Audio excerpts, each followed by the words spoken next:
Badnarik is the 2004 presidential libertarian candidate.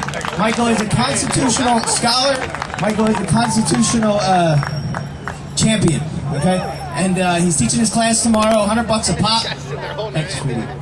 $100 a pop, 4 ounces of silver, and this is sort of distracting, not really. All right, I'm gonna bring up Michael, and he came all the way out here from Texas, and I'm gonna try to take my fingers back. Step back. Ladies and gentlemen, please put your hands together for Michael Badnarik.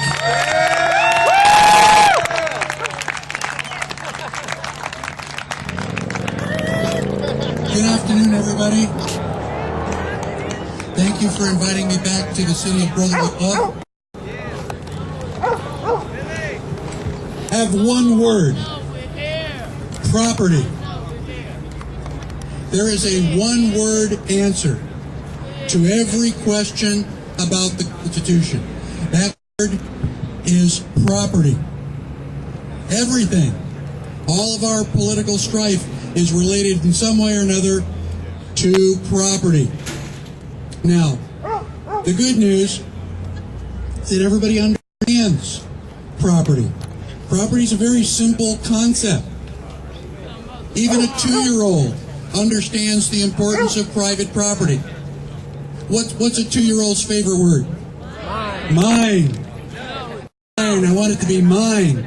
Because if it's mine... No. They tell their parents no. The 2-year-old wants it to be mine so that I can control it. I can throw the bottle across the room and watch Mom run for it. You know, I can get Dad's car keys and hide them under the sofa cushion and watch him try to get to work in the morning. So mine is a very important word. Private property is a very important word. Property is a universal concept.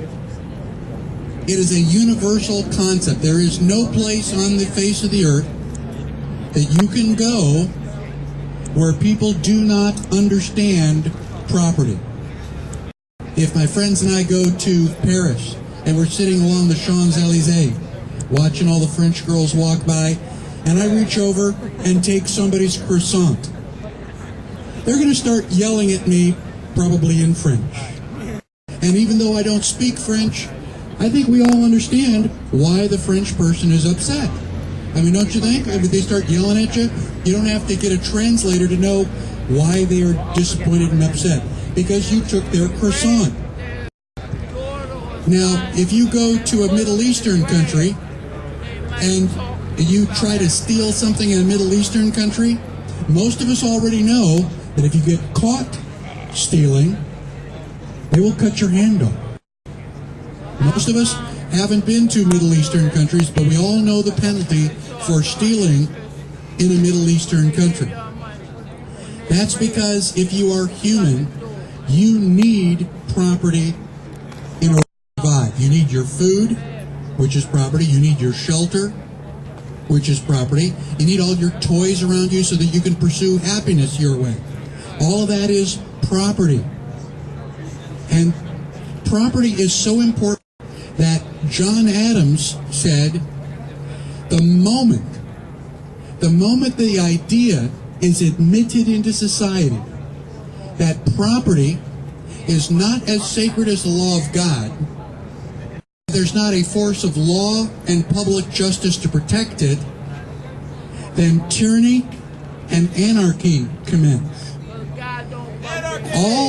Everything about the Constitution is to protect your life, your liberty, and your private property. That's why the Founding Fathers got together to create this government, to protect your property. In 2005, when the Supreme Court made the ruling in Kelo versus New London that the government can take your property and give it to somebody else because they're going to pay more in taxes, I got about 24 phone calls from people all over the world, or all over the United States, telling me, Michael, they can't do that, can they? Well, they're not calling me because they think the Supreme Court can do that. Am I against authority if they can't give me a subsidized housing rate?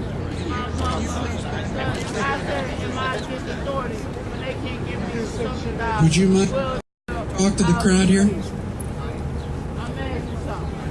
You can ask me later. Don't touch me. Don't because we all So, here.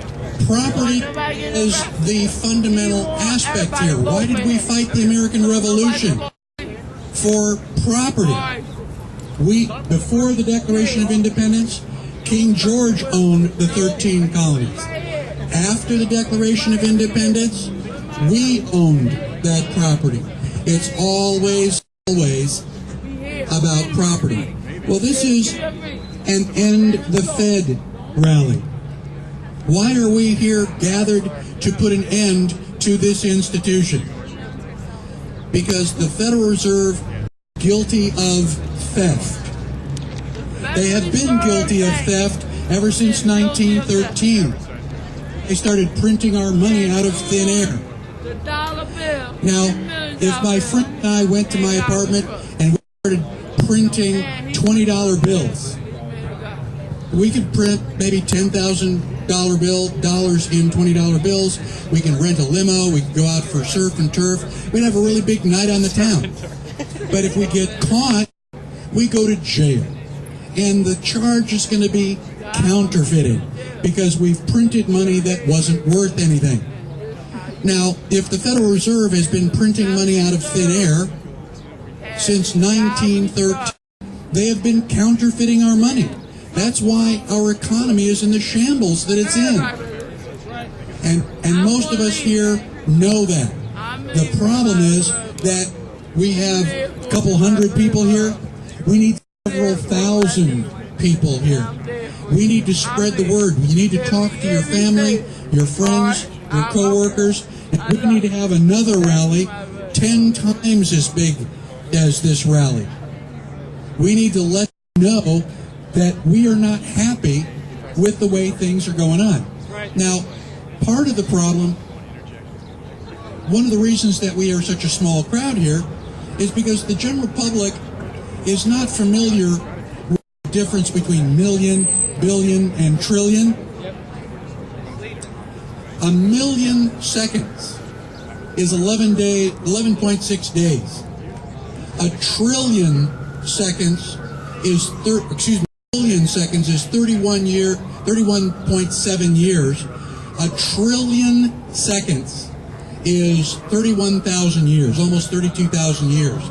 In seconds, the United States government has $57 trillion of unfunded liability. There's no possible way that we can actually pay that off. We've got to stop the government from printing this money so that we can at least have a problem we can attack. So we need to get more people out. We need to be passionate, not with each other. You know, we're basically preaching to the choir here. We all understand why the Federal Reserve is bad. That's why we are here. But we need to get our friends, family, and neighbors out here to join us. And I'm gonna keep this short because I know you want to listen to music. This is a quote that I just discovered recently, just in the last 2 weeks. It is a quote by Winston Churchill.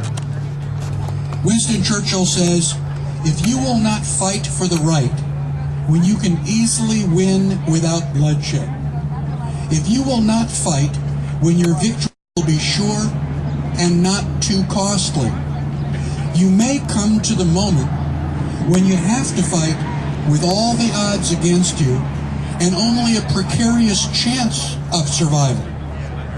There may be a worse case. You may have to fight when there is no hope of victory, because it is better to perish than to live as slaves." It is not too late, ladies and gentlemen. We do not have to live as slaves. We still have an opportunity to end the Fed. We have an opportunity to correct the corruption in government. We just need a lot more people than the several hundred gathered here. So the one promise that I will make to you is that as long as I am capable of taking a breath, any day that I wake up in the morning and I can open my eyes, that is a day that I will be lighting the fires of liberty one heart at a time. Thank you so much for your attention.